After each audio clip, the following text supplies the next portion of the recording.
Lowe's knows when you're looking for reliability, the right brand makes all the difference. And now, Lowe's is the exclusive home improvement retailer for the Whirlpool water treatment line, including their Wi-Fi softener, under-sink filtration system, and more.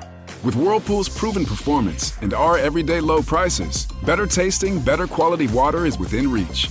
Shop pro-trusted brands like Whirlpool and more, in-store or online. Lowe's, we help, you save. This episode of Is This Adulting is brought to you by our Patreon supporters. If you'd like to learn more about supporting the show, click the Support the Show tab on our website, isthisadultingpod.com. It helps us keep the lights on here at Is This Adulting headquarters, or you can visit us at patreon.com/isthisadulting. Thanks. Hi, this is Kira Romans, your best friend from Lincoln, Nebraska, and you're listening to Is This Adulting?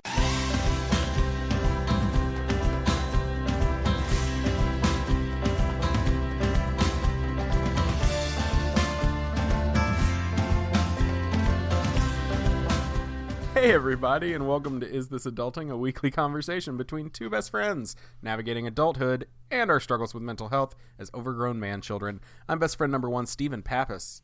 And I'm your resident dirty girl. Number 2, Chris Grimmett. I'm sorry. Are you? I meant to say dirty boy, and then dirty girl came out, and it's just like, whatever. Chris, please, tell me more. Well, I will actually tell you all this really fast. So, hanging out in a hotel this weekend. Everything's normal. Everything's chill. Next thing you know, the group I'm with is having a conversation. And before you know it, they're like, how you getting, or why are you here? It's like, oh, I'm here for family. And then 2 minutes later, they're like, actually, it's not for family. We're male strippers. And they were beef boys. If I've ever seen them, they were strong and super, and they're working their way through business school. So good for you. I don't actually know their real names, but I know they were giving me all different type of, what do you call them? Stripper names? I don't know what you say. But either way, I now consider myself part of the gang. Everyone knows of the skills I've got. Oh, God. All two of them. We got to stop it. This parachute's a knapsack. Yeah, we've got to stop it real quick. Well, I'm going to introduce our guest for this week because we can't have any of these conversations without a guest. We're just not good, the two of us together. We're just not. There's no chemistry. Do you think he wants a like a build-up music? Like a stripper tease kind of music? Like, I don't know. I'm sorry. I don't. He's nodding his head. Yes. He's bopping his head. All right. So you go and start introducing. I'll go. Okay. All right. Well, should I come to the stage? We've got another best friend with us this week. You know him as Caleb on the Bright Sessions. Please welcome Briggon Snow. I just went SNL. Hey guys. Yeah, you did good. Hey. He's very timid. Hey, Briggon. Hi. Hi. I wasn't ready for that. Okay. I'm here to strip. Oh my gosh. Okay. Can you imagine? I'm here if you to go please you with my eyes. I'm here to strip. That's the next phase is podcast strippers. Ooh. Oh my gosh. We've got something, everyone. Yeah. Well, that's going to be our new show. We're going to call it... I was trying to think of a riff on cereal, and the only thing I could think of was venereal, and that might be offensive. What about look at that hot pod? Ooh, there you go. Yeah. I like it. Oh I my keep gosh. thinking about some good ones. Well, before we get into... Chris. Magic Chris Mike. Magic Mike. Oh, my God. Okay, because it's good, right? You're brilliant. That's it. Yeah. I'm sorry. That's it. There we go. Keep going. So someone posted something in my podcast group, and before we continue with your introduction, Briggon, I really need everyone's opinion because it's really been rattling in my brain for a while. So are we all familiar with the site willyoupressthebutton.com? No, Okay. but I'm going to make some bold context clues that it has something to do with a button, and will I push it? Yes. Yeah, the answer is yes. So it is a site, and there's a button, and it gives you a this, but this, like condition. And so you have to decide if you will press the button or not, and I can't decide what to do here. Okay, so this has really been bothering me. I need everyone's opinion. In fact, everyone tweeted us if you would press the button. So you can eat anything you desire, and you will always be in great health. But Really? Nick Cage is going to sit down with you at every meal. He won't talk. He'll just make a variety of facial expressions at you for the rest of your life. Oh, definitely not press the button. Oh, I'd press that button. You would? Yeah, I would press that button. But he's got some creepy eyes. I mean, I'd be It's cool like, with but it free like once pizza. a week. I mean- but every... Wait, so it's free? No, but it's calorie free. I changed my mind. I think I would press that button. I would get inside of that head of his, and I would just learn what's going on. What's going on with him? Tell me more about you. I know he can't talk, but it's okay. I'll still find a way to communicate with him. Oh, in the scenario, I was like, wait, could Nick Cage not speak? In the scenario, you said he couldn't. I'll feed him. Eventually, he'll start talking. Oh my gosh. Okay, well, I needed to know y'all's opinion because you're both wrong. I am not pressing that button. That is the most terrifying man I've ever seen in my life. Whatever. And I'm not more food for me. No, I'm not willing to do it. So y'all have fun with your weird Nick Cage eyes. I'm going to be over there getting coronary artery disease. Anyway, we're gonna get into the mental health check-in here in just a second. But hey, first, Briggon, do you want to tell people where they can find you on the interwebs and or your home address? Yeah, actually, social security number 2 or okay, cool. List of If you my would- favorites. We'd prefer if you started with that. Nice. Okay. No, they can find me on Twitter at Briggon Snow. They can find me on Instagram at Briggon, and they can find me in LA if they can. Ooh. Yeah. Ooh. Briggon, that's can I just exciting. say that your name is phenomenal. Thanks. I mean, not only is it a great human name, it would be a great fantasy character name. It seems like the friend that Harry Potter should have had at Hogwarts. But he got stuck with And- Ron Weasley. Yeah, it just sounds so much worse. Oh, I wish. And I mean, one could argue that it would even be a great name for none other than a stripper. Oh my god. Hey, guys. Hey. Who's walking into Winter Wonderland? Briggon is. Oh, dun, dun, dun, dun. Sorry. I don't know how to make Snow referenced stripper name. I'm not very good at this. It's okay. I'm new, everyone. I'm I sorry. immediately wanted to ask you when we first started interacting on Twitter. I wanted to ask you, like, how many people make like Jon Snow jokes, like Game of Thrones jokes at you all the time? Every barista in my life. Really? It's always the baristas. Always the baristas. Yeah.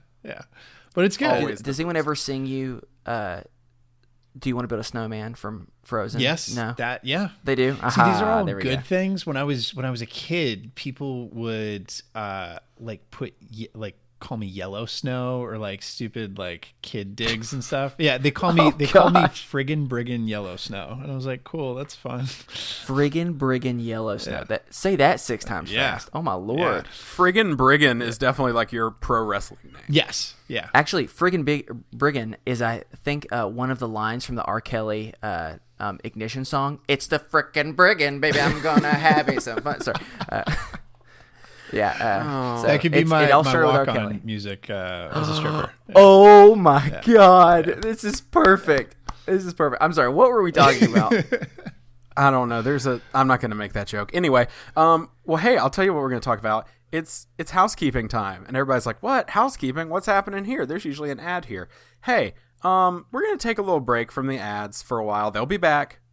We just want to let you know. Don't worry. Don't worry, my sweet, Ease sweet your children. mind, baby. The ads will come back. We're just we're taking a little break from them for the foreseeable future, just as we work some stuff out. And I also want to mention, if y'all have any feed issues this week with subscription and stuff, just let us know. Just send us an email, and we'll try to figure out what's going on. We had some feed refreshing stuff going on this week, so there's all my tech jargon that's really boring. And now we're going to start this week off just like we do every week with a mental health check-in. So, Chris, how you been this week?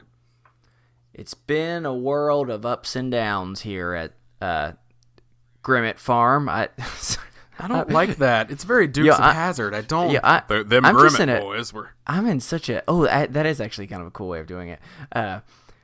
It's been an interesting week. So work is extra hectic right now. In some ways, I'm really excited because I'm able to take over some responsibilities for some friends who just kind of need a little bit of a break, which I'm really happy to be able to do so. But whenever you do that, you're kind of learning things that aren't really your forte, and kind of makes you feel like you're all new on the job again. And because of that, I've been feeling a little extra stressed and specifically really struggling going to sleep again, which has been an on and off thing for a long time, but especially these last couple weeks. And there's nothing more frustrating when you're already stressed and you're feeling you can't think very clearly, and then you're excited about going to sleep because, 1, you're exhausted. 2, you're like, sweet, I'm going to finally get a good night's sleep. I'm going to wake up the next day and everything's going to be better. And then you wake up and go, well, I feel like nothing happened for the last 8 hours and I got to try and do it again. So that has been really annoying, especially when clearly I've been clenching my jaw at night because I wake up and my jaw's in a lot of pain. And so you wake up and you go, man, that sucked. I need some breakfast to give me a little bit of pick-me-up. And then you start chewing and you go, ouchie, that hurts my gums. And so all the way around, it's not been wonderful. But let me just tell you a random thing that I found out recently that has helped me a little bit in getting sleep. Okay. So I think I've shared before that sometimes I try and find really, really odd, specific podcasts that, no offense to them, they're amazing what they do. I just don't understand any of it, and so I am able to fall asleep.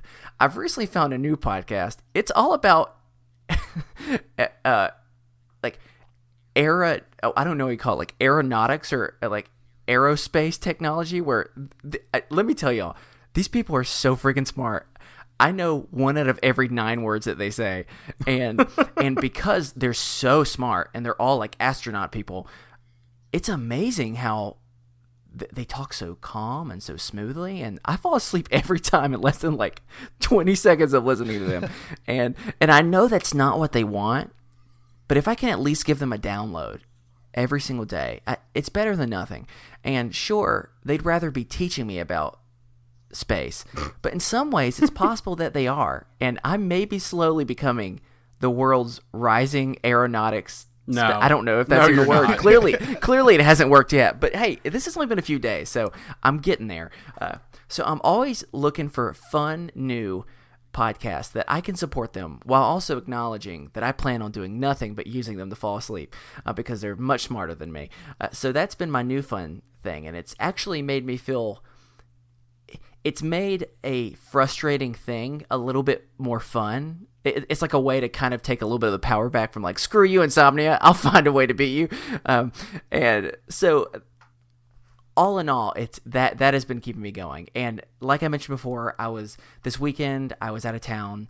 I was at a wedding for one of my really close friends, and it was just really nice to recharge and just be around just a lot of great people, and simultaneously have conversations with a few of my family or my friends' family members that I realized about halfway through really didn't like me. And then it's just awkward because then you're like, okay, I don't know how to keep talking to you, but so that was fun. So all the way around, it was good. I danced. I ate. They had an ice cream bar. What up? That was an awesome idea. That's amazing.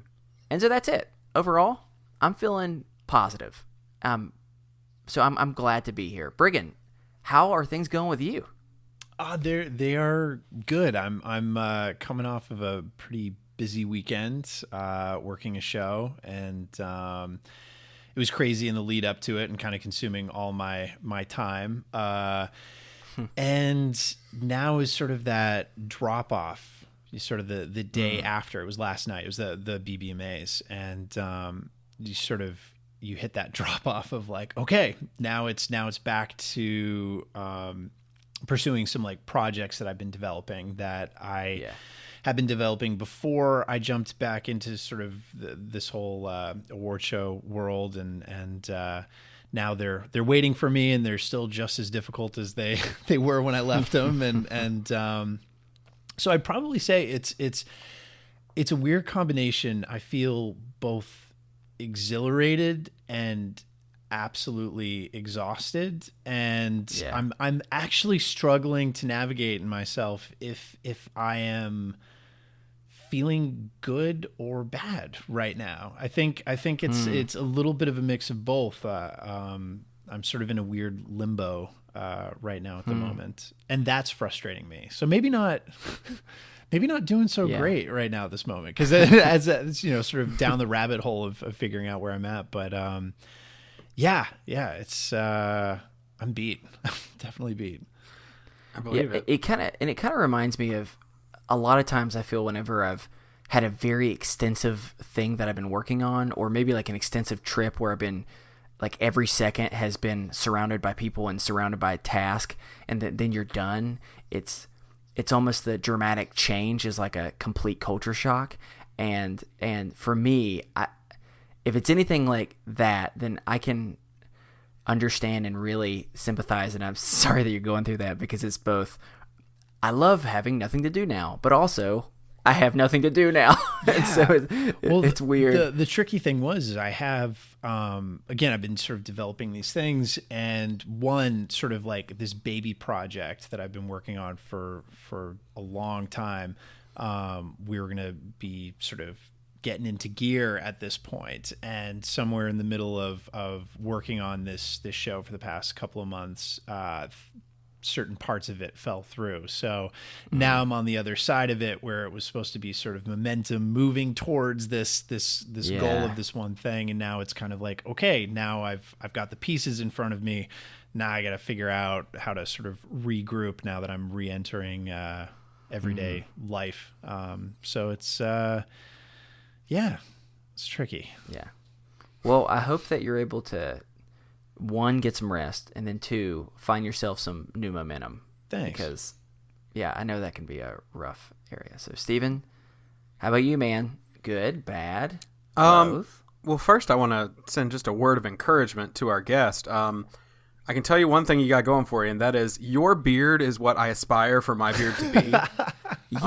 But will never be. Y'all go and just look at a fun little picture of Briggon, because he's got a handsome beard. Oh my God.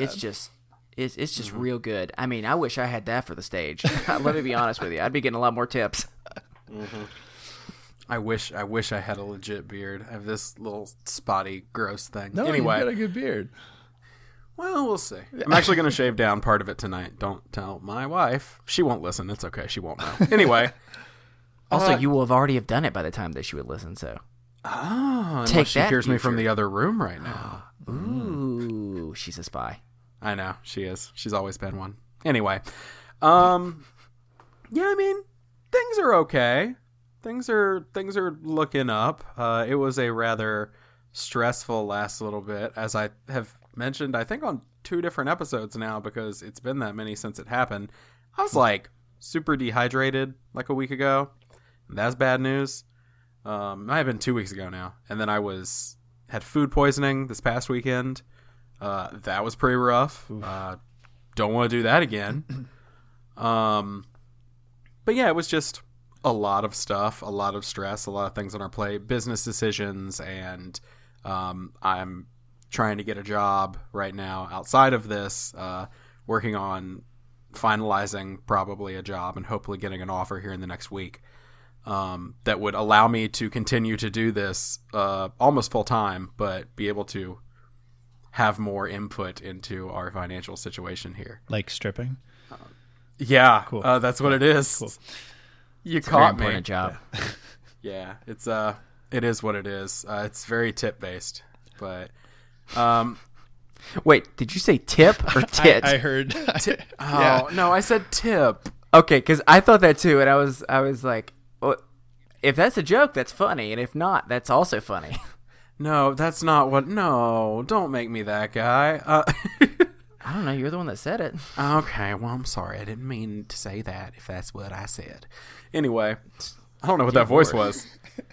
That better not be your stripper voice, because that's disgusting. No, it's not. I'll have to come up with something in my best stripper voice. Anyway, yeah. So it's been a little stressful, but it's mostly good things, and like things that I feel like are looking up, and so it's just a matter of hoping that those things follow through and those things happen. Trying not to be too stressed, but I'm doing okay. I have, in the last like week and a half, for people who've been listening a long time, I have been back in that place where like I'm convinced I'm dying a lot, and I've had a lot more anxiety attacks and like moments where I was like, this is it. I'm dying. I went back to my closet for the first time in a long time, and slept on the floor of my closet for a while because it was just a safe space. Mm-hmm. Sure. That was a rough night. My poor wife had to sit up awake and just wait for me to fall asleep. But aside from that, like the heightened anxiety, the stress, that's all been really shitty. But for some reason, I don't feel down about it. That's good. It's just been shitty in the moment, but it's not staying with me. Sure. It's not.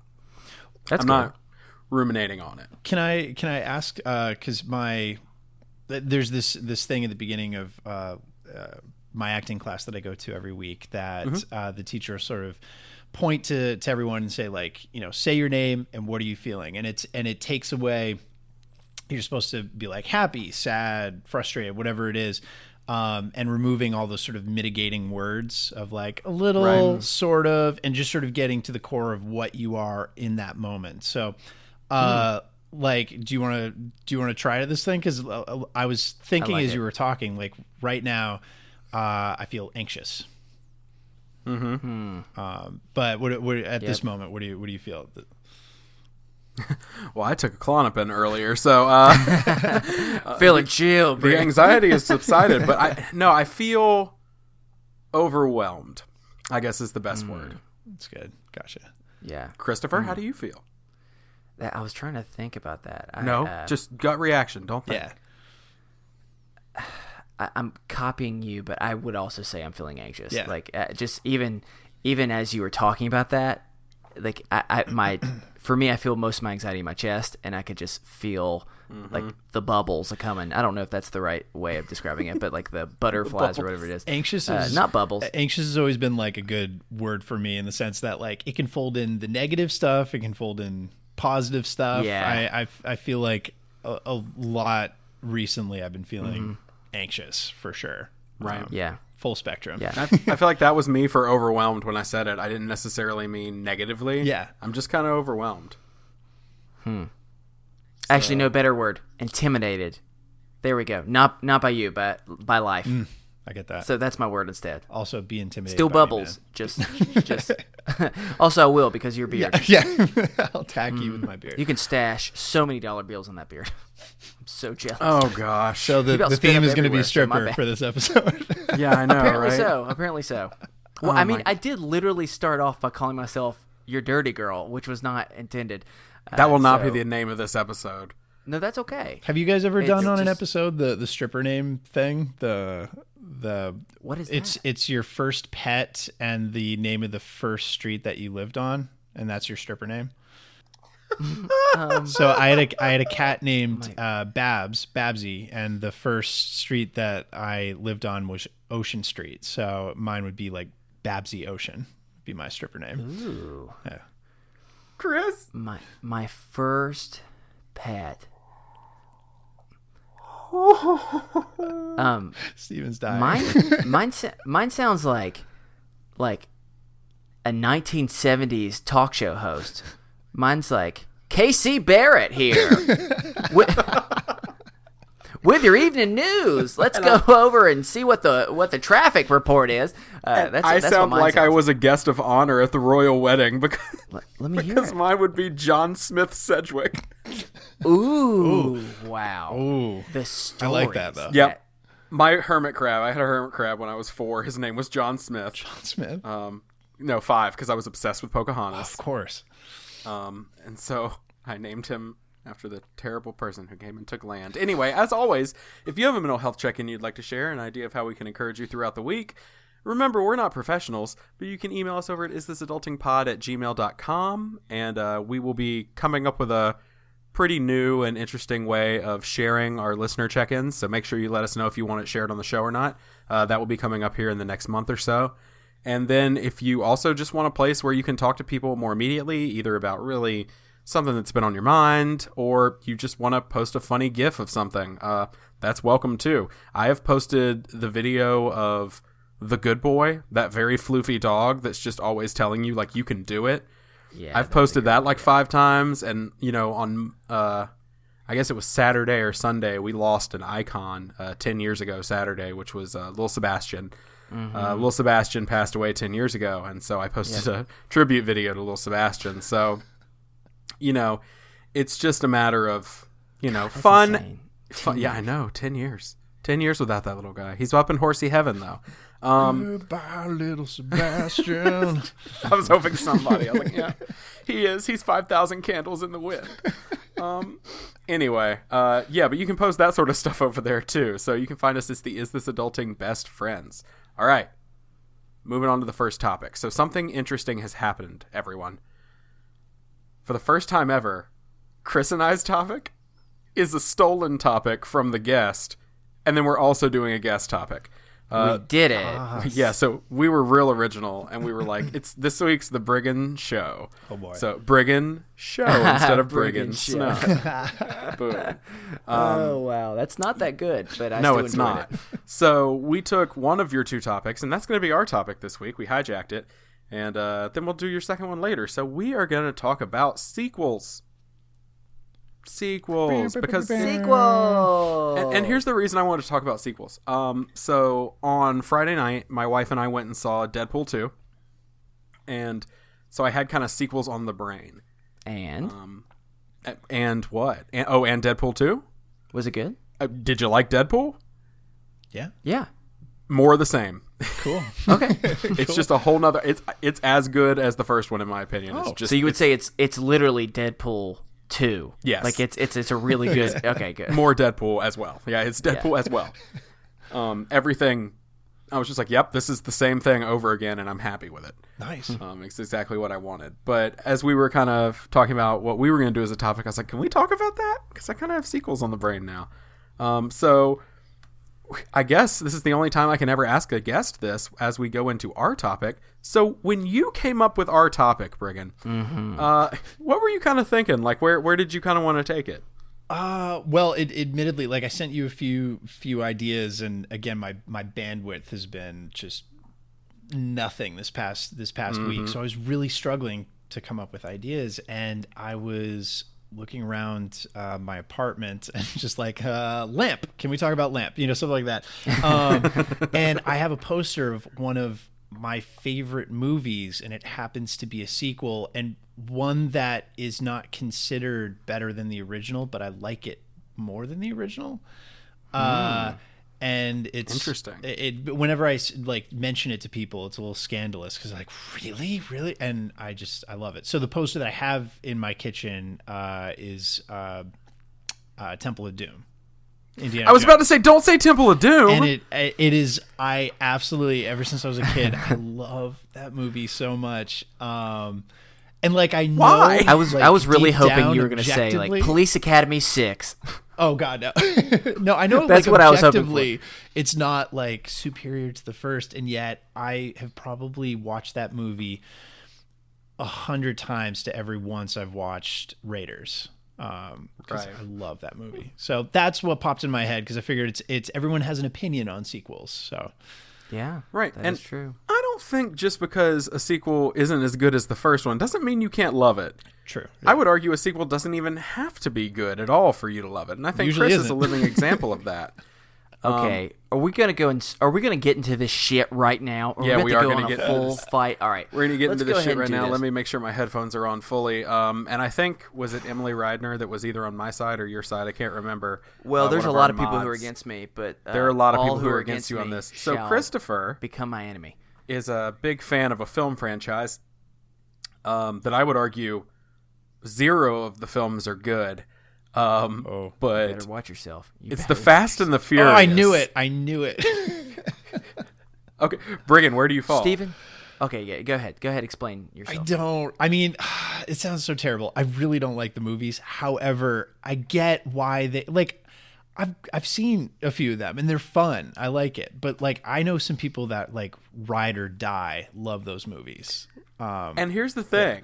That's the perfect response to say, since that is the key line in most of the movies. Oh, is it really? Right or die. You don't have friends, you have family. And here's the thing.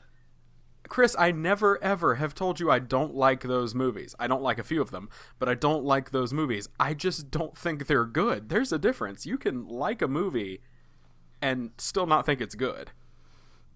Let me explain to you all. As Let you me- said that, a thunder like roll came through the clouds outside my Let me house. just break down a few things. Now, when I first watched these movies, I did not expect to like them. You were 11. because- Of course you would like them. Because, one, I hate cars. I mean, don't get me wrong. Am I fine with cars for the purpose of them taking me places? Yes. But as a, like, to show them off. I don't care one bit about cars, horsepower, any of that stuff.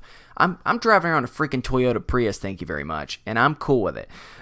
See, I don't care anything about cars. Also, don't get me wrong, believe me, I'm well aware that the problematic aspect of just, hey, look at all of these young women and their bikinis, blah, blah, blah. So those are two major strikes that I would expect that I would hate these films. Is that a common thing in those movies? Yeah, at least in the like the trailers and stuff. Oh, okay. I'm docking points for that. Boys, then I watched them. And the things that it taught me about family and loyalty and hard work and dedication has inspired me to this day. I am one of those people that I usually don't like movies that just explode the whole time, but for whatever reason, I can't get enough of them. I think they're all hilarious and they're all awesome. I told my friends that, including my wife. All of them said, "You're a disgusting slob. We will never watch any of these." I required them to watch. And next thing you know, they became hooked as well. And they realized, okay, this seems dumb. I don't know why I like any of this. I should hate all of it, yet I just can't. Well, would stop. you say because it has like heart in it? I mean, the few movies that I have seen of it, like I did walk away from it being like, this is bad. But they actually they show that these people care about each other. So, yeah. I've built some strong connections with some of the characters. It's hard for me to watch a film where the leading role, arguably, Mr. Vin Diesel, is an actor whose greatest performance is as a CGI tree, where he says 3 words for the whole film. Steven, do you think he was performing when he was proving that he had love and care and he would do anything for his family? Then he really must not care because he's real bad at expressing it. I don't think have you even watched the movies? Because all it is about caring for each other. You never leave someone behind. Ride or die, Steven. It's fine. I don't think that we're ever going to be able to agree, but all I'm saying is if you've watched the trailers in the past and you've said, that looks stupid, believe me, I get it, because I said the same thing. And then I watched it, and then I learned a little bit more about life. So there you go. Teach your kids the lessons that only Vin Diesel can teach them. That's not a good thing to say. Have you seen his Street Sharks toy commercial that he shot when he was younger? That's disturbing and terrifying. Don't let your kids Vin, if you're listening, I give you support. I give you support into finding Steven, hunting him down, and taking him because he's talking against family, and you know how we feel about family. So, Briggon, other than Temple of Doom, what kind of sequels do you like? Oh God. I think it goes more into franchise territory and has probably taught me the most about sequels because since I was a little kid, I was obsessed with James Bond movies. Is that okay? Now I get it. Okay. Like the original Connery, going through Roger Moore, Timothy Dalton, Pierce Brosnan. Like I watched them all, and through all of it, no George Lazenby. I'm not a fan of him. Here's the crazy thing: is that is one of the best movies. It's so good, and yet it's George Lazenby, and he's not good. But the thing that franchise has taught me, which has been really interesting when other movies have sequels or trilogies or franchises, is more than any other franchise I can point to, James Bond has had the most ups and downs in terms of quality. Like I was there opening night, sitting down in 2002 in 8th grade, ready for Die Another Day, and so ready for it. And then having to like explain away and apologize to friends and family that like there are other great Bond movies. So that's not one of them. Yeah, and so there are plenty of clunkers, and there's plenty of great stuff in there, and it's I think it speaks to why there are sequels and franchises, which all speaks to what you were talking about with Fast and the Furious is. Even if there's sort of ups and downs through it, there's something about a character or a connection or even a formula to some extent that you just feel comforted by. Like I feel comforted by the fact that even in the old ones, again, it's super problematic, but it's, there's usually 2 Bond girls. One's bad, one's good. and beats the baddie, gets with the good one, and that's it, and rinse and repeat for the next 24 movies. So it's but there's something comforting. I think it's just sort of, I don't know, I enjoy them. So here's the question, because I was obsessed with James Bond movies growing up. Oh, nice. Favorite Bond movie? Oh God, this is so tough. I actually really, really love The Living Daylights, and it's Timothy Dalton. And That's a good one. I love that movie. I like Timothy Dalton. He's actually my favorite Bond, and I it's not a common thing. No, he's my second favorite. Yeah. I'm too classic with the Sean Connery. See, that's the thing I love Sean, but like I grew up with Pierce. Like I went to the theater seeing Pierce. I love Pierce, but like Timothy Dalton was just, he needed more, man. He needed more. He did. License to Kill was okay. It was okay. I think if they could like just continue off of Living Daylights, which in my mind is like one of the most perfect Bond movies, then See, I was From Russia with Love. From Russia with was Love always my favorite one. So good, yeah. And Chris is over there like, I've seen a James Bond movie. No, just the way you're looking at us. I mean, for me, I know it's one of the newer ones, and he's by no means my favorite Bond, but Casino Royale, I just love the opening sequence. Yeah. No, it's a great movie. Like from that point on, I was hooked and said, I don't care if this guy's good or not. I'm down with this because of this opening sequence. Yeah. Daniel Craig, not my favorite Bond, but good movie. Yeah. Mm-hmm. Martin Campbell actually made Goldeneye. Yeah, one of his other movies are on my worst sequels that I was very disappointed on, and that was Quantum Solace. I just did not like it. Yeah, that's I did not like it. I was really well. You know what happened with that was the writer's strike in 2008. So he and the director Mark Forster kind of like schlocked together something and kind of pooped it out and was like, "This looks pretty." Yeah, yeah. So it was rough. You can tell there was a lot of poop. Yeah. Yeah, there was no solace in my heart once I watched that. That's for sure. All right, let's start doing a quick rapid fire. What are some other good ones? Good ones? I mean, the greatest sequels of all time, in my opinion, are, and yes, this is the like cinematic one you have to say, but Godfather Part 2, Empire Strikes Back, and The Dark Knight. Yeah. I mean, those three movies. The Dark Knight, in my opinion, is a near perfect film. There's some plot hole. There's a little bit of plot holes, but acting, production, cinematography, soundtrack, brilliant film. Empire Strikes Back is the Empire Strikes Back. It's the pinnacle of Star Wars. I mean, those are kind of, and Godfather Part 2 is arguably like the greatest film ever made. So what about it's one of those like Weekend at Bernie's too? Was that that one I have not seen? Oh, shame. I know, right? Just the first one. Should have made Weekend at Bernie's 2. Bernie starts to smell because it's been a little bit too long. Yeah. All right, here's a few more for me. I personally loved Mission Impossible: Ghost Protocol. I did not expect to like it, and it was really good. I liked some of the Oceans, like Ocean's 12. I thought was a good one. Some of the other ones I felt didn't go as great, but at least Ocean's 12 I thought was pretty good. Yeah, it got really good reviews. Don't give me that weird Ocean's 12 is the one that I always consider to be the worst of the three. All right, fine. Go look on a list of best sequels, and you'll see Ocean's 12 is consistently rated as one of the high ones. All right, so take that. It's almost as if you looked on a list of sequels right before this. I did to just jot my memory, but then I was reminded in a conversation we had a minute ago of a sequel that I think we would be just ashamed if we didn't include, and that's Magic Mike XXL. Which is actually so good. It's what? a great I haven't film. seen it. It's really better than the first, and it's arguably like an incredible, a good movie, feminist film too. Like it is. Yes. It is good. What? Yeah. Oh, Chris, okay. I'm not joking. You have to see Magic Mike too. Yeah. All right. Well, I guess I'm gonna have to watch both of them. I feel like I have to watch the first if I'm gonna watch the second, right?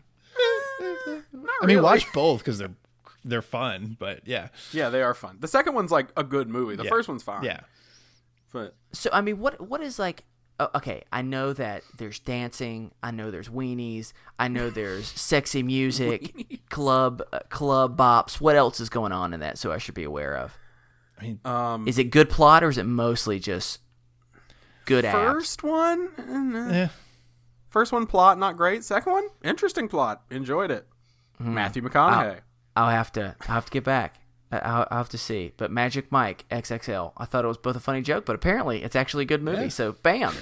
All right, Yeah. I want to hear some of the worst sequels. Let's go for it. Speed 2. Lion King 2, Simba's Pride. That's all those direct to VHS. Except for, I liked Return of Jafar and Prince of Thieves. Oh, and King of Thieves. Yeah. Oh, yeah. Yeah. I can't find those on Blu-ray or else I would own them right now. So good. Here's one that I would consider. Transformers 1. Yep, I know it said sequel, but I don't care. Transformers 2, Transformers 3, Transformers 4, all the Transformers, I'm going to say bad. I'm with you on that. Though my fiance is so against me on that. Loves the Transformer movies. You know, Really? I like the first one. Yeah. Okay. But after that, I couldn't get on board. Yeah, they're just not well made. You know what movie really, and I think this is like indicative of sequels and how it kind of feels like sometimes like a money grab, or they just want to sort of like milk the success of the first one. One of my all-time favorite movies, like top 3, is Mask of Zorro. Like absolutely love. It is a flawless movie. And then they did Legend of Zorro years later. And I remember being so excited because I loved the first one. And it just sort of kills all the goodwill of the first not one. good. Yeah.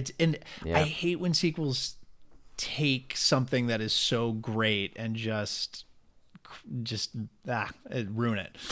Can we count the Star Wars prequels in that? Because Yeah. does that count? Like, yeah. garbage. So tough. I'm trying to think of. I mean, and then if we're getting into bad sequels, like I'm a big nerd. If we're going bad sequels, Spider-Man 3, broke my heart. Amazing Spider-Man 2, broke my heart. X-Men 3 broke my heart, including Wolverine Origins and all that garbage. Yeah. And then just as a little kid growing up in the 90s, like Michael Keaton's Batman, 89 Batman, loved that movie. Yeah. Batman Returns, loved it. All that Tim Burton dark Batman, that's what I saw on the animated series when I was growing up. That's what I loved. And then Batman Forever happened, and Joel Schumacher made something terrible happen. And after that, it went even further downhill with Batman and Robin, and which might be the worst film I've ever seen. But you know what's so interesting? I've got a question about that because they're so bad, but I'm wondering if we owe a debt of gratitude to Schumacher for making those, because it pushed everything in such an extreme cartoony way that Nolan's Dark Knight and sort of these broodier, more conflicted superheroes maybe wouldn't have happened. That's true. You know, I mean, it's almost like the 90s were sacrificed a little bit for this really great sort of resurgence of superhero stuff. And I like the resurgence. Yeah. So I guess I will give them that. But also I think we are all remiss if we don't mention one of the greatest films of the 90s, which was Air Bud. Oh, yeah. And then you got Air Bud 2, Golden Retriever, or Wide Retriever. No, Golden Receiver. Golden Receiver, sorry. And then World Pup, which was the soccer one. Have you seen Air Buddies? The Air Buddies movies? Oh, is that the one with the puppies? It's a series of golden retriever puppies. They go to space. They become they got doctors. I don't know. It's their little doctor puppies. I can't help it. All right, I have another one for you though. I'm going to tell you a movie I love a whole lot, and I'm going to give you just a little bit of quote. I found it because I wanted to have you have the whole experience, and that's what made me so sad for the second and third sequel. Stephen, can you do me a quick favor? Can you just pretend like you're giving me a call? Okay, sure. Yeah. Yeah, let's act it out. Come on. Just. Right. I don't know who you are. I don't know what you want. I didn't say if you're looking for ransom, I can tell you I don't have money. But what I do have are a very particular set of skills. Skills I've acquired over a very long career. Skills that make me a nightmare for people like you. If you let my daughter go now, that will be the end of it. You're kind of messing up my thing. I will not look for you. What's happening? I will not pursue you, but if you don't, we're close. I will look for you. I will find you. And I will kill you. That's See, whoa. I loved Taken with all my I heart. thought that was Love Actually. Okay. No, that was Homeward Bound 3 is what that one was. It was a really dark turn there. Don't talk about Homeward Bound. I don't want to cry. That is true. Sorry, it was Casper. Is that better? Yeah, Taken was such a good movie. And then, talking about milking it for what it's worth, they're just kind of like, the person who got mad because Liam Neeson killed literally every person they've ever known decides to come back with a new army and is going to take a vengeance. Oh, wait, nope, he kills them all again. You think he's done? No, this time the third one's going to happen, and they're going to take some more people. Yeah, it's just, the first one's great. The other ones made me very sad, and so that's another one that it has to go on the list. I'm sorry, Liam. You did good, and then you did real bad. And as we kind of head toward the game segment, I do want to say, way to cut me off there, jerk. No, you seemed like your thought was complete. I have a very particular set of skills. Don't cut me off. No, I'm not afraid of you. Your skills are eating goldfish and not knowing how to boil water. Anyway, and I can dance and teaching organized dances to people. I do want to talk about my least favorite sequel that's been happening here very, very recently. Oh, also, I think we should all touch that the only good Pirates of the Caribbean was the first one, and then the rest were garbage. The second two are bearable, and then after that, it's just all gone. Yeah. But the first one's the only good one. Anyway, no, the sequel that's been happening around the world here in the last few days, and this is going to date this a lot. 2 or 3 years ago, there was an event. And there was a dress. And this dress was either black and blue or gold and white. And then, last year, there was a pair of shoes. Mm-hmm. And these shoes were either pink and white or blue and gray. That one wasn't as exciting. Not as exciting. The dress was still the one that blew everyone's mind. And then, last week, we were gifted, nay cursed, with the Laurel Yanny debate. Yanny. And... Just Yanny, Laurel, Yanny, Laurel. Just to fill out the trilogy of garbage, we got that. Very much like the Pirates trilogy. The first one was good, but then the other two just didn't live up to expectations. By the way, it's Laurel. If you think otherwise, you're all crazy. I was a Yanny guy. Really? Yeah. I actually objected. Like, I cannot hear Laurel. I know it's a lower frequency. I keep, I listen to it all the time because I'm really into it. No. I listen to it a lot, too. I heard both. Oh, now we're so topical like every other podcast out there. We talking did about Laurel and Yanny. Yeah. That sounds like a weird sitcom from the 90s in the Alps. Like Laurel and Yanny. Yeah. Like an Eastern European version of The Odd Couple. Next on Laurel and Yanny. Hello, my name is Laurel. Laurel. I'm here to dance for numbers. I Shut up. I am Yanni. Come to me. I have dance. one voice, and this is it. I don't know what voice it is from. That's Anfisa from 90 Day Fiance. That is true. Oh, that is true. Oh my God. Okay. Well, I've enjoyed this conversation on sequels, but good. I think it's time to get to the game. Okay. But before we get to the game, we're gonna take a quick break. We'll be right back with more Is This Adulting? Ba-da-ba-ba-ba-ba-ba-da-ba. With Casey Barrett, your local news whatever it was. Hey everybody, best friend number 1, Stephen Pappas here, breaking in with your weekly podcast recommendation.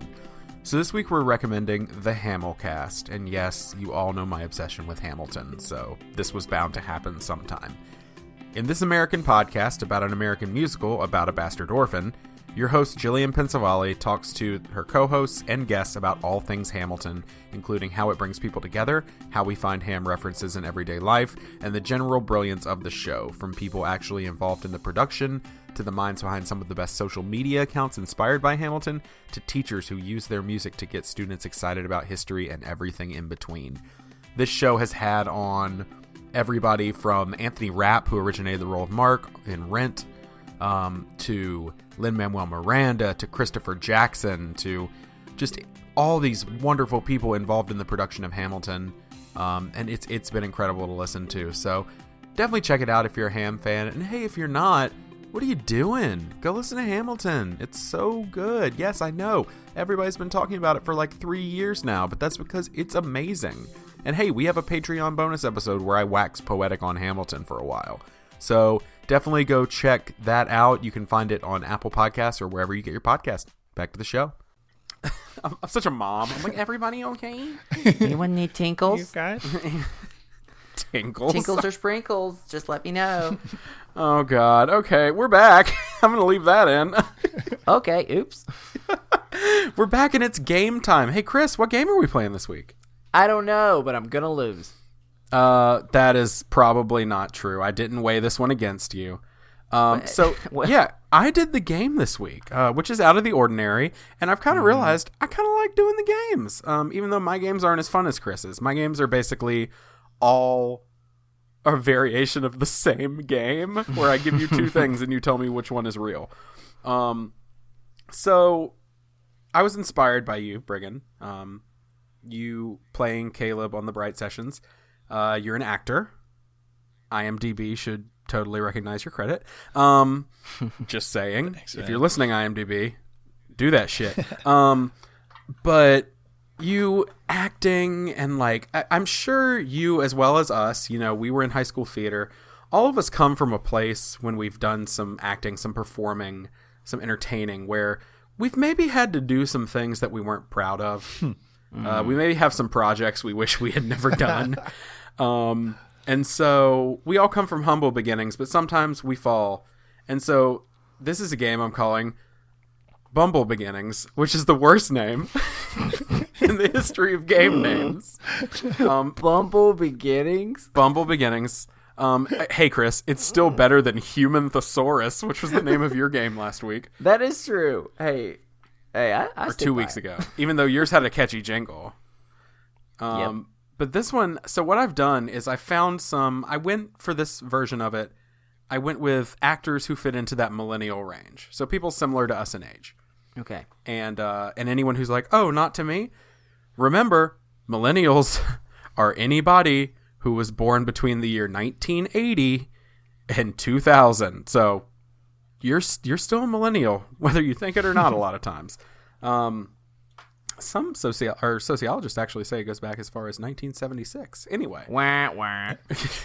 Sociology nerd alert. Anyway, so I found actors and actresses who fit into this kind of age range. And what I've done is I've researched their early careers. And I'm going to need you to, I will read you two options. And you're going to buzz in. And you're going to tell me which one you think is real. And which one you think I have made up. And so I'm going to need you to have a buzz sound. So I'm going to need you to say buzz. No, you know what? I'm going to need you to say pick me in your best stripper voice. Oh. See, all right. I've got mine. So Briggon, do you want to go for yours first? Oh, mine was going to change throughout. I don't know. I was going to try different variations of strippers.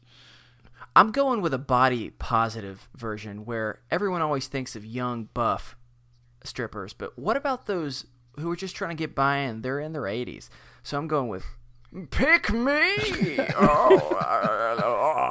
don't like that sound at all. That's him. That's him gargling.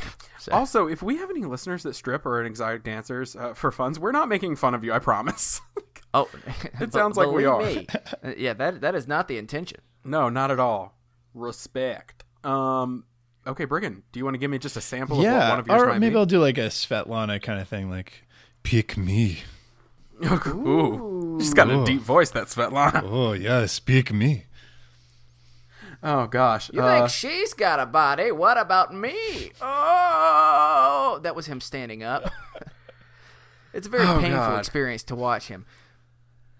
Okay, so I have 5 of these. We're going to see which one of you. I should write down a score here or else I'll miss it. I can't find my notepad. This is brilliant audio. Why are you doing that? I'm trying to think of what would be a good name for my... I think I'm going to go with Whiskers. That's my stripper name. Okay. I like it. I don't know why. Whiskers. Okay. I don't know what that means, but I don't want to think about it too much. All right, Whiskers, Svetlana, are you ready? Yes. Yes. Oh, okay. There's something oddly sensual about that, Briggon. I'm not going to lie to you. What about my voice? And yours, Wrinkly, or Thank whatever you. your name was. Whiskers. Whiskers. All right. So the first one here, Jennifer Lawrence, is one of the hottest names in Hollywood today. But there was a time when she was not so well known. In fact, there was a time when her acting roles involved, is it A, her dressing up as a high school mascot on an episode of Monk? Oh. Yeah. Damn it. I'm sorry. I was still hearing the question. You're I'm so sorry. good, That's one of my Svetlana. favorite facts is that, yeah, she played a mascot on Monk. Well, he got a point. Well, damn. I need you to know that the opposite was, the other choice was, it was her roles involved her dressing up as a high school mascot on an episode of Monk, or her standing in a giant clamshell in a commercial for the Polly Pocket toy line.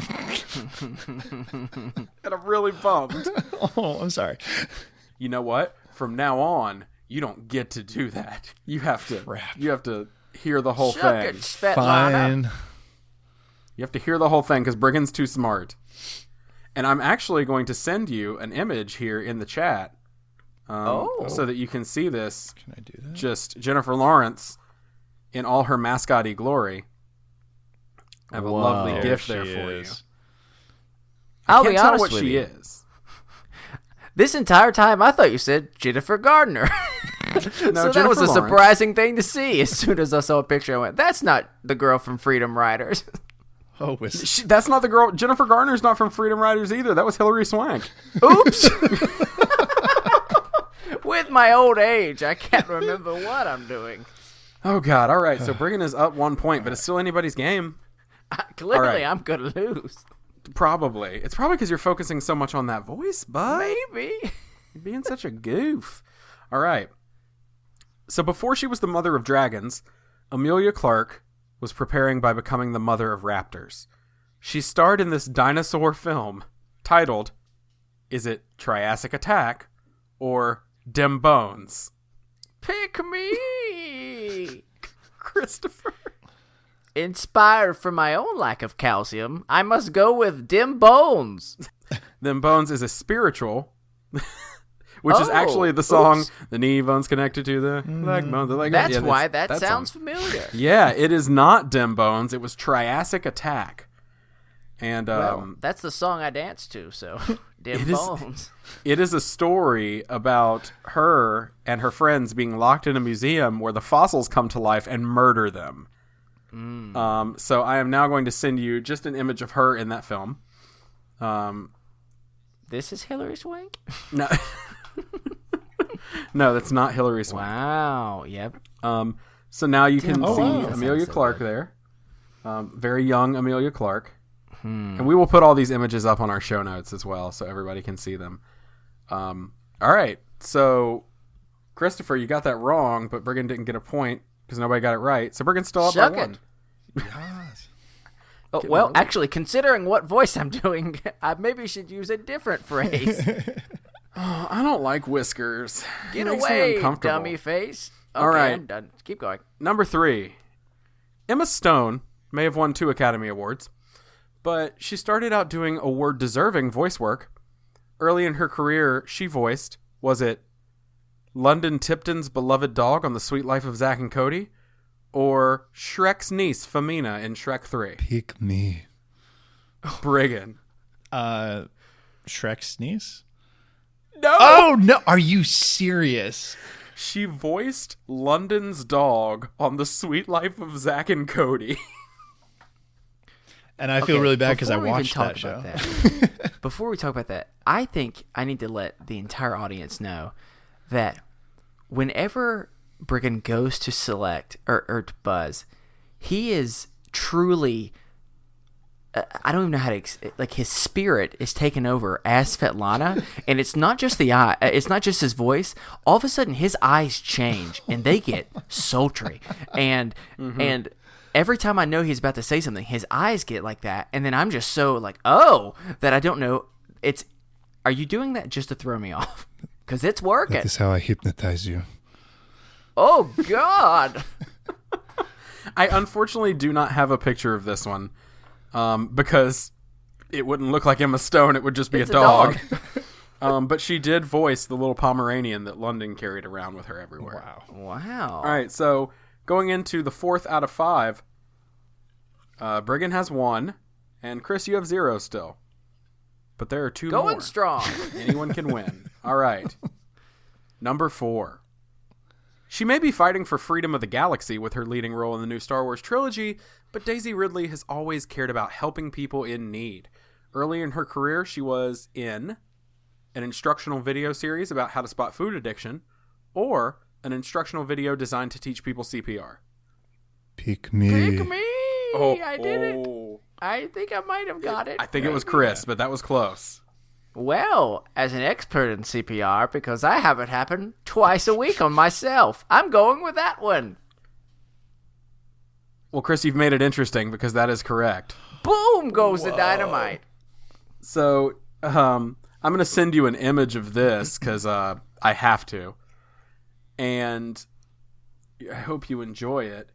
So, essentially what this was, it's basically a role-playing driver's education course with periodic choose-your-own-adventure breaks to allow students to make split-second decisions that will either save a person's life or doom them to die in a cold concrete tomb while 2 men stare helplessly on as they get lost on their way to Chili's. Wow. Every word of that is true. Wow. When was this? I mean, if you look at the image, it was clearly a while ago because Daisy Ridley looks like she's like 13. It was between Force Awakens and Last Jedi. It was a passion project she worked on. This is such like a horrible, scary, like choose your own adventure game. Yeah. You know, Yeah. like this is where either way it's going to make you feel really bad. All right. It is tied. Whoever gets this one wins the game. And if nobody gets this one, I'm going to give it to Briggon. All right, so Okay. number 5. We're going to stay in the Star Wars universe. Before Adam Driver was a regular on Girls and he was steamy, shirtless emo Kylo Ren in The Last Jedi, he was famous in his local town paper for A, complaining about mayonnaise, or B, his cat running for the school board chair. Pick me. Oh, she got it. Dang it. It's Briggon. All right, what you got? I'm going to go through... I'm going to pick the cat. Who... Briggon, you've won. You were wrong, but you've won. I mean, I'm so conflicted. I lost, but I won. I'm awarding you the game because you are our guest and you tied, so it was you really win. Mayo? It's okay. I creeped everyone out. I deserve to lose. Yeah, so he was complaining about mayonnaise. Let me send you the image here of him in his school paper when he was in high school. Oh my god. So apparently Adam He is Driver's so school. young. And Yeah, I his know. ears are so big. And he's holding his pack of mayonnaise very aggressively. Wow. Like, look at this mayonnaise. So apparently Adam Driver's school was levying an outrageous 50-cent upcharge to any student who wanted the condiment on their sandwiches, and he volunteered to become the face of the student body dissent. Good on you. So Adam. yeah. Over mayonnaise. Huh. Yeah. Hey, stars, they're just like us, am I right? Anyway, so that was the first and probably last edition of this terrible game that I've come up with. But not the end of Whiskers. No, never the end of Whiskers. They've been trying to get rid of me for 40 years. Oh God, I don't like Whiskers at all. The Anyway, doctors so call me a medical mystery. you are a medical mystery. This has been Bumble Beginnings. Let's hope it never comes back. This is on par with Noise Boys for the worst game we've ever created. So yeah, Briggon, I'm so sorry you had to go through that. I had fun. You're welcome, everyone. You're welcome. See, I'm a pretty I'm just amazing so voice happy actor. that Jennifer Lawrence monk fact actually paid off, knowing that. So, Yeah, it was your only win. So that's all I know. I'm just glad that I definitely know who Jennifer Lawrence is. How do you not know who Jennifer Lawrence No. is? I know who Jennifer Lawrence is. I just thought I heard you say Jennifer Gardner, and I thought Jennifer Gardner for a second was in Freedom Writers. Hey, Chris. Yeah. You know it's Jennifer Garner, right? What Not am I Jennifer saying? Gardner. What if I didn't know it until now, so I'm really embarrassed. I've told this story literally almost every episode on the show, but hey, Briggon, let me tell you about the time that Chris thought that the word voluptuous was voluptuous for his whole life. Being sweet. I'm sorry. I just assumed because they like to describe people as voluptuous when they've got lumps. The end. I'm really appreciating Briggon's reaction to that. Well, I wish I could make total fun of that, but Pizza Hut when I was a kid up until I want to say freshman year of college, I always called it Pizza Hot when I was a kid, and I never paid attention to the signage. It was just oh, that's Pizza Hut. So I remember freshman year of college being let's go to Pizza Hut, and they were my friends were what? What? Yeah. I, until college, called it Aeropostale or Aeropostale because I didn't realize that the T was pronounced, and everybody's no, it's Aeropostale. And I'm no, it's not. Oh, my God. I don't. Either way, I think mine's still worse. My parents, when they went on a trip when I was in high school to Italy, they spent a couple of weeks out there with some friends. When they came back, my mom, we were in the mall, and I give her crap about this all the time, but we passed by Aeropostale, and she's oh, Aeropostale. She was Aeropostale. She was all Italian. I was no, Mom, no. Ooh. No. I dated a girl in high school that her dad called it Aeropostale. And I was oh. What fancy polos at the Aeropostale. Yes. Oh, my gosh. Well, Well, we're going to... I was just going to say, in my last defense of voluptuous, most people are probably voluptuous, but there's one person who definitely is voluptuous. Any idea? Is it Whiskers? You know it is. The I doctor don't can't him. find all my lumps. There's too many. I don't like him at all. I'm a lumpy boy. Sorry, I'm done. I'm a lumpy boy. Okay, I'm done. I'm gonna make sure that is engraved on your tombstone. Anyway, so we're gonna move on to the final topic of the evening. Switch gears a little bit. Hey, Briggon, you came up with this one too. And I really want you to explain this one because it's a really cool concept that I'm excited to talk about. And it's such a deep twist from what I've been doing, so I'm sorry. Yeah, we're going everyone. from whiskers to some very serious talk here.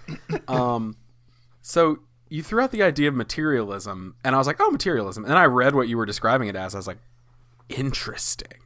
So do you want to speak to that real quick before we get into the discussion? Yeah. So I was thinking about the things that we have, items that we collect, and how we imbue them with personal sort of weighted and special meaning, kind of use them as totems in our life, and also how we use them to sort of project to others who we are, what we are about. It's sort of a shorthand.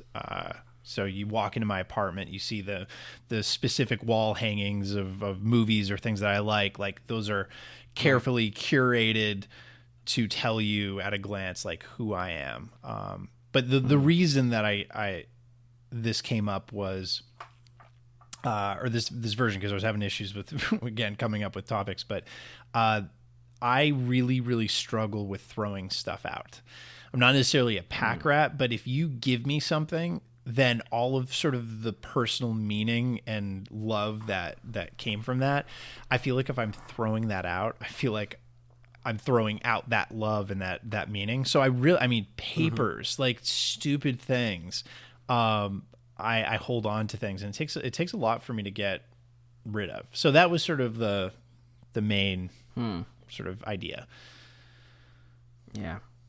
So for you, when you say you struggle with getting rid of things, would you say this is everything, or do they tend to be more things in particular that you really latch on to? It's I'm super sentimental about stuff, so it's things from, obviously things from my childhood. It's always tough to get rid of that stuff, but I don't know. I remember having a conversation with my mom when I was very little. It was one of my earliest memories, and it was even before Toy Story or something, but I had in my mind getting rid of like a toy or something, I thought was essentially killing like a living thing. Like because I had put so much meaning into this thing. And to some extent, like I have on my nightstand since I was a little kid, I still have it and it's still working today. It's a Nickelodeon alarm clock.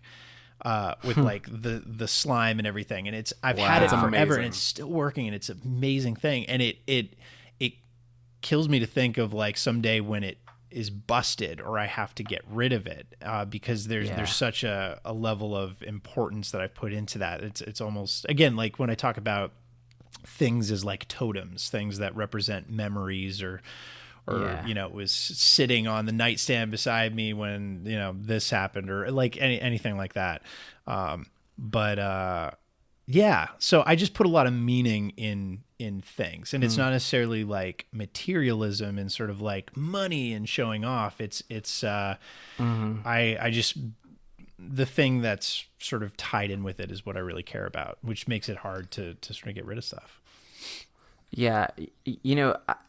So I'm a person that I don't get a lot of things, but I totally understand where you're coming from with. So I am not really good at taking pictures consistently.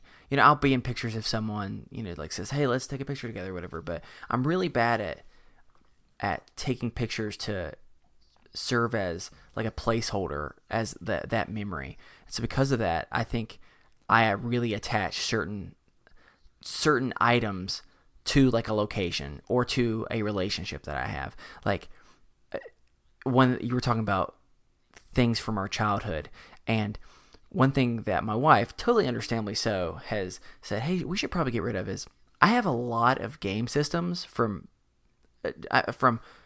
every possible game system. Do all of them work? Yeah, technically. Do some work better than others? Yes. But it takes a huge like area in our closet, and I keep saying I'm going to set them up, and I've moved multiple times, and I'm no longer setting them up. Right. But there's just something about the memories that I have connected from everything from when I brought them to college, and the memories of me and Steven playing on that to as a kid or when I first got them, and it's just so interesting how now I'm getting deep here, but I think for me, I think home we've talked about this with someone before, but the sense of home has changed a lot over the years. Now, I could still go back to the home I grew up in. Now, that's a luxury that many people don't have, but it still no longer feels like home. And really home is usually whatever place I'm in at that time. And so I think having some of those articles are what give me that sense that I still have home with me, that like longing for whatever that might be.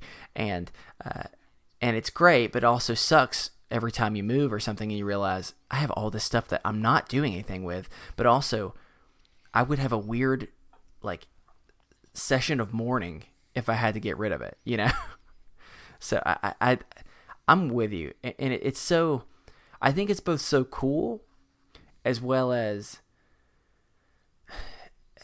I think it's cool in many ways, but I also struggle with, I wish I had more of that connection to geographical areas than I did.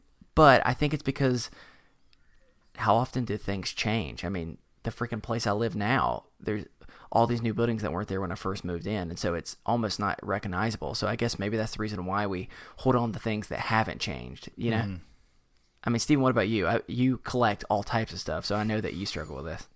I do. And I imbue meaning on a lot of like random things that I relate to people.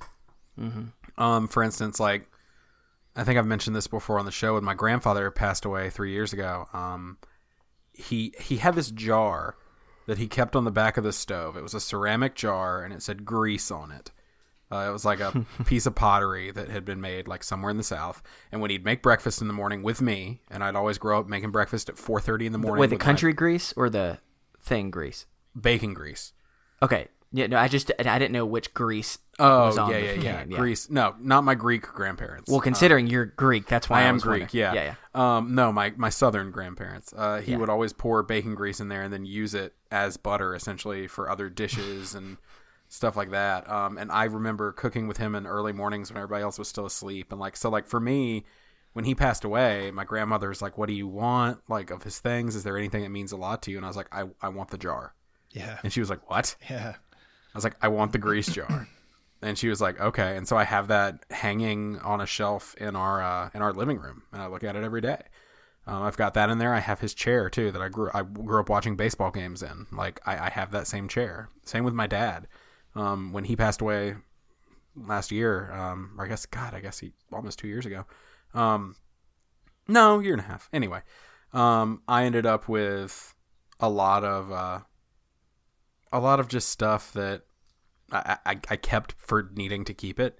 But as I've gone through, I'm like, that doesn't hold meaning. That doesn't hold meaning. But there are a few things like that to most people are probably stupid, but I'm going to keep. Yeah. But for me, as far as collecting goes, I mean, I've talked about this before, but within arm's reach right here is the first comic book I ever bought. It is framed. It sits on my desk. And I used to buy 40 comic books a week from the quarter bin, so $10. I'd read them, put them in a backpack, bike home, read them all week, and then bike back up with $10 the next weekend and buy 40 more. And that comic book is worth approximately $2.75. So nothing, but I keep it framed up there because like that started me on a path that brought me to who I am. In a lot of ways, comic books took a kid who was raised in a very conservative background, with a lot of very close-minded ideas, and opened me up to a world that was accepting of everyone, regardless of whether they were alien or robotic, or just other people of other races, ethnicities, orientations. Like, cool. Like, that was mind-blowing to me as a kid, growing up in rural North Carolina. And so those things mean a lot to me, and I have trouble letting them go. When I had to sell my comic book collection, when we got married, for space and money, we were real short on money. And as I try to make this podcast work, we're real short on money again. And I'm like, I just have a few comics left. I don't want to have to sell them. But when I had to sell them, I had like a legitimate emotional reaction, because I've had some of these books since I was 10 years old, and I loved them and cared for them. And to people who don't get it, that sounds so stupid, I'm sure, but like, they mean so much to me. When I had to sell them, I had a whole run of this series called What If, and I've talked about it before on the show. And it was like an Elseworlds tale. It was basically like one-off issues that were saying, well, what if this happened instead of what really happened? And that was hard for me. I had to sell them like 3 years ago, and I sold my whole run. And it was really, really difficult for me. And we had a listener, actually, Chris, calling out Chris Osborne from the Play Comics podcast. He actually sent me the first volume of that comic book, collected in trade form. They don't even make it anymore. He found one out of print, and he sent it to me in the mail. Oh, wow. Which was awesome. And because I was really missing those things, because they connected me to being a kid, in a way that I think sometimes I miss that innocence. I miss that. I miss my view of the world when everything seemed safe and like normal. Yep. I think I've talked about this 2 weeks in a row. I know I sound like I hate the world, which I do in a lot of ways, but it connects me to that. It grounds me. Like it leaves me there. And so I give a lot of meaning to the things I collect. Well, I think especially the stuff, you're talking about the things that made you. I think when you're living, I mean, as an adult, and an adult in any time in history, but like right now, the one that we're living in, where it is, it feels like everything is on fire at times. I think sort of going to the things that you are essentially made up of, there's like a purity to it. It's sort of like finding, not retreat, but just sort of like checking in with yourself to making sure that all the parts that make you are still there and still like pristine, and just like for me, it's funny. I have all the, like, we talked about James Bond earlier and, you know, being a big fan, and I have all the, like, the new Blu-ray set, and it's great and it's awesome. But like up until, you know, a couple of years ago, I still had the VHS tapes that I had collected that I had put up above my bed and like would look at every time I entered my room and left, and just sort of adoration and like, wow, I have that, and that's my thing, and that defines me. And so it's really hard to get rid of something that I don't have a VCR, like nothing that I could watch it on. It was the worn VHS covers that I had, you know, pulled the VHS in and out of so many hundreds of times that, you know, they are just objects. And I think there is a line you walk where you obviously want to find meaning and fulfillment in the world and the people around you, and absolutely that. But I think you can't disregard the objects that we've collected in our lives that are essentially, you know, the things that make us who we are. So I think that's beautiful. I mean, I love that someone sent you that. Because the great thing about that is not only was that important to you, but these objects also can connect us to other people and show us that we're not alone, and that they care about it, or that they care enough about you to share that. It's we sort of communicate through these things. So it's that's super beautiful. I love that.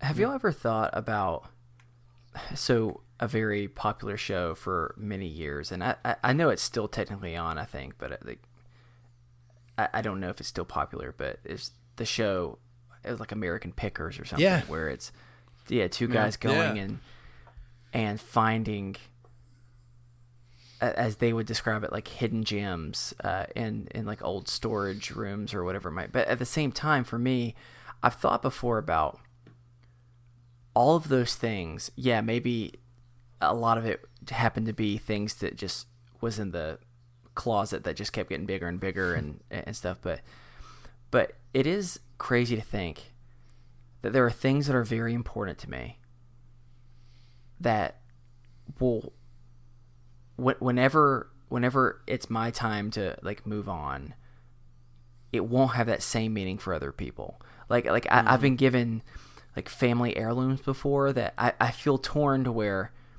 I both very much appreciate the sentimentality of it, and I appreciate my family members who've given me something, but I didn't have that same connection to them as they did, but they wanted to give it to me because of how much of a connection it was. And you feel guilty about that. And you simultaneously think, what are those things that is going to be like that for me? You know, even the fact, like, there's things that my wife would never want to get rid of that for me, I don't care. We could donate it tomorrow or vice versa. And sometimes that's hard to handle too, you know? Yeah. And that's a scary thing in some ways. Yeah. Because it really makes you realize, like, oh, life is fragile and short. Like, it's a terrifying thing to talk about on a podcast that a lot of our listeners have anxiety, Christopher. No, I'm sorry. I'm just kidding. No, I'm just kidding. Because I've totally had that thought of like my things, like looking around this room right now, I'm just like, some of these things that mean so much to me are just junk to other people. And whenever I shuffle loose this mortal coil, they will be junk to those people. They probably won't care. Well, they'll be junk to some people, but they'll also be special to another person. I mean, I have like old toys that I love that were new toys to somebody at one point. So it's which is, I think, is also like another beautiful way to sort of like talk about, you know, just how we all relate to each other. And you know, there are people out there that don't give a crap about me or know me or whatever, and that's totally fine. But there are people who love and care about me. And I think that sort of is reflective in these objects and things. And it also sort of like, it's interesting because talking about, you know, being in a couple or having a partner, you know, James and I, as you know, we're moving towards getting married. I have all these things. He has all these things.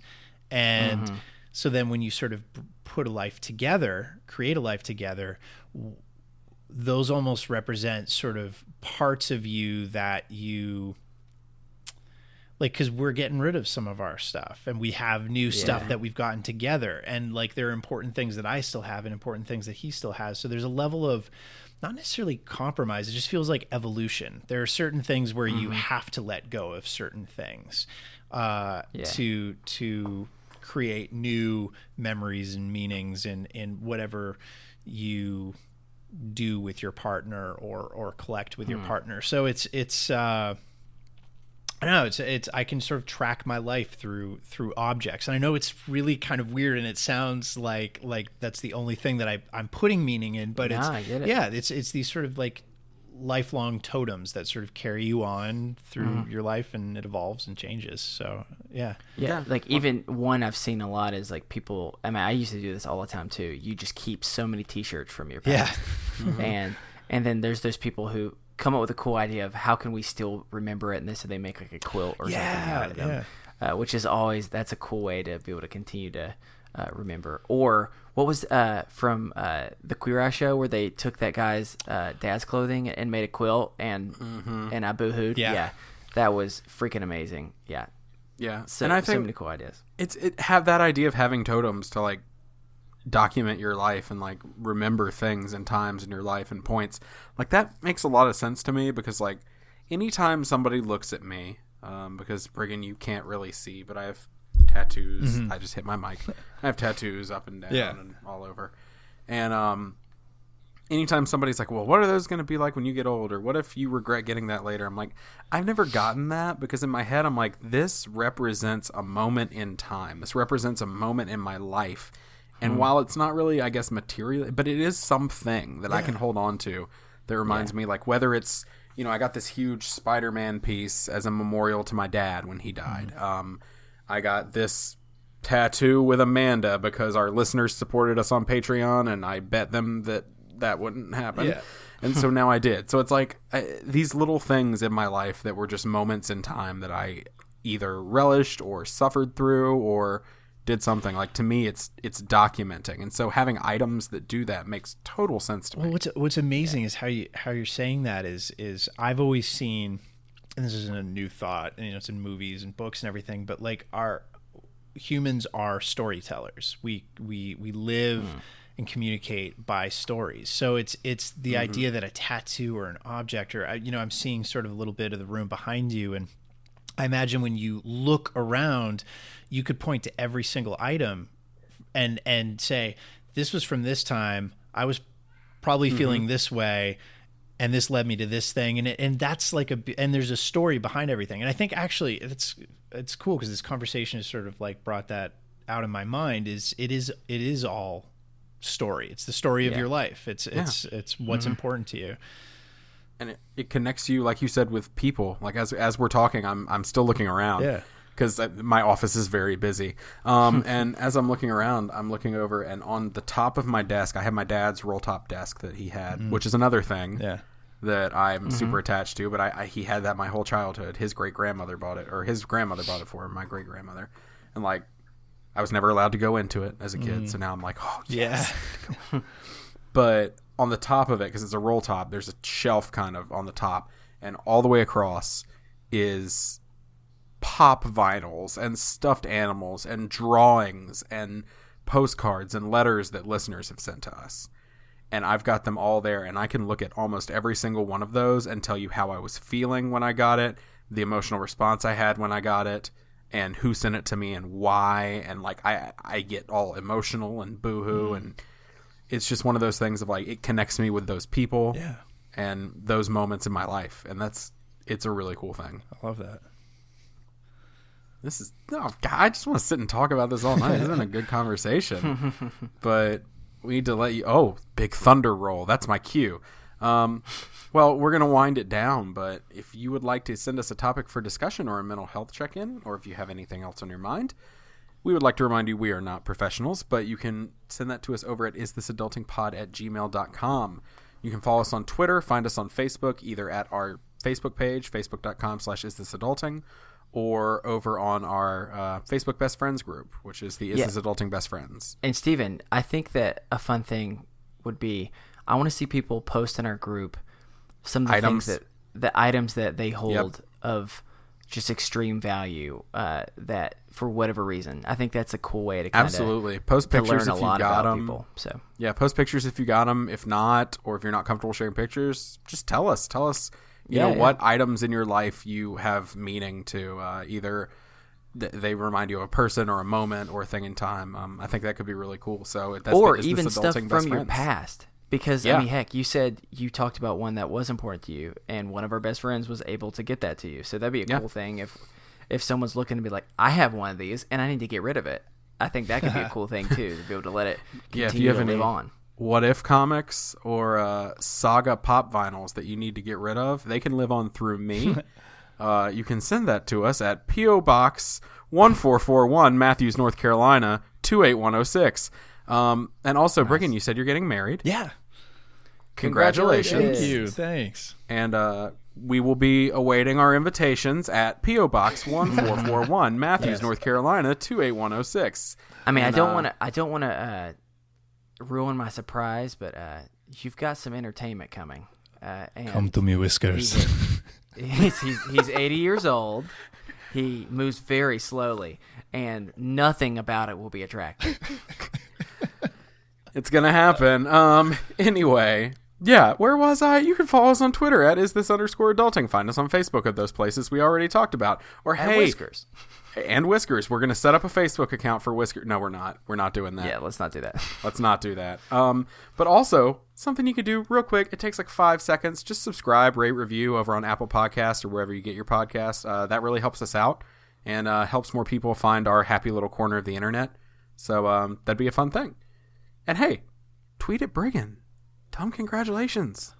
And thanks for coming on the show. Thanks for having me. And listen to the Bright Sessions. Yeah. Listen to the Bright Sessions, y'all. We'd like to thank the collection for the use of our theme music, The Borrowers, off their album Ars Moriendi. Okay, for real now, Briggon, thank you for coming on the show. Thanks for having me. This is awesome. Yeah, we had so much fun. Do you want to remind everybody where they can find you? Yeah, it's at Briggon Snow on Twitter and at Briggon on Instagram. And say hi. Cool. And Bright Sessions, y'all are wrapping up, right? Yeah, we're finishing off the series, but we have 2 spin-offs planned, and there's like books coming out, so it's not the end. It is only the beginning, as Travolta says in Grease. It's so good. Caleb's the best, by the way. Grease 2, definitely the best sequel. We missed that one. And Lauren was on before this, so I didn't get a chance to tell her, but episode 50 was fucking phenomenal. Oh, I'm glad. Yeah, it was amazing. I'm so happy. Do you want to tell everybody what you did? Yeah, it's a musical episode, so it was a long time coming. And we worked on that for a while, so it was so nice to get the response that it did. Oh yeah, I loved it. Absolutely loved it. But y'all, check out Briggon, check out the Bright Sessions, check out all of Briggon's projects that he hasn't told us about yet, but he will via his Twitter when the time comes. So just go follow him on Twitter at Briggon Snow, correct? Yes. And then, yeah, you'll know all of it. You'll know as much as we know, which is not much right now, but we'll know a lot later. All right, that is going to do it for us here on Is This Adulting this week. I've been your best friend, Steven. I've been your best friend, Chris. And I've been your best friend, Briggon. And remember, kids, be happy, stay healthy, and go hug someone. Because you never know, they may be on their way to a bachelor party where Whiskers is the entertainment, and they're going to need a little bit of love before that, because it's going to be a rough night, y'all. It's going to be a beautiful night. Don't you shame Whiskers. You haven't seen Whiskers, though. There are bones in places there shouldn't be. No, we are body positive, and don't you kink shame anyone who's into Whiskers. Don't yuck somebody's yum, Chris. Hey, all I'm saying is, I know Whiskers, and Whiskers is... I would say Whiskers... I imagine Whiskers as the runner-up to the star of The Mummy. He almost made the cut for who would be the Mummy in Brendan Fraser's classics. Ooh, other sequels as well. But yeah, he's lean. He's lean, mean, and you can see a spleen. That's all. I thought you were going to say his ween. Whiskers. All right, have a good week. Bye. Bye. Oh.